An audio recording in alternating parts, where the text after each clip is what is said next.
কুসুম তোমার মেয়ে এটাই কিন্তু ওর একমাত্র পরিচয় নয়। কুসুমকে মা এই পরিবারের একজন মনে করেন এবং এবং তাকে নিজের মেয়ের মতো ভালোবাসেন। আর আমার সাথে কুসুমের কি সম্পর্ক সেটা সেটা এই মুহূর্তে নিশ্চয়ই আলাদা করে তোমাকে আর বোঝাতে হবে না। আমি কুসুমকে ভালোবাসি আর ও আমার হবু বউ।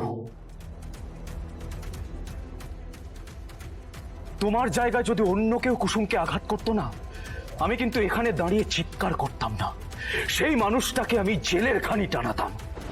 আমি কুসুমকে নিজের থেকেও বেশি ভালোবাসি।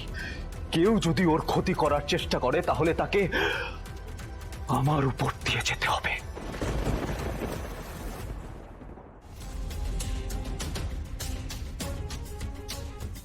তুমি তো প্রতিজ্ঞা করেছিলে কাকা, তুমি তো বলেছিলে শেষ নিঃশ্বাস পর্যন্ত তুমি গাঙ্গুলি বাড়ির সেবা করবে। তাহলে তুমি এই বাড়ির বড় বউয়ের প্রাণ নেওয়ার সাহস দেখালে কি করে বলো আমাকে? তুমি কোন যুগে বেঁচে আছো কাকা? উঁচু নিচু গরিব বড়লোক এখনো এই সমস্ত ভেদাভেদ করো তুমি। আর কাকা, তোমার চোখে যদি জাদুকর ভুল করে থাকে তাই বলে তুমি ওকে মেরে ফেলবে? তোমার ট্রিটমেন্টের দরকার গো, যাও ট্রিটমেন্ট করা। তুমি একটু বেশি ভুলভাল ভাবছো জানো তো। সন্তানের জন্য সব থেকে নিরাপদ জায়গা কোনটা জানো তো? তার বাবা মায়ের ছায়া। আর কুসুমের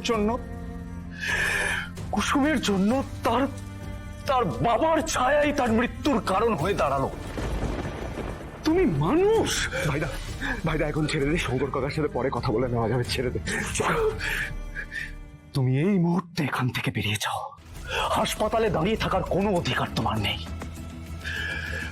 কাকা, তুমি ভালো চাও তো এখান থেকে বেরিয়ে যাও, নাহলে আমি কি করব আমি কিন্তু কিচ্ছু বলতে পারছি না। বেরিয়ে যাও এখান থেকে, বেরিয়ে যাও।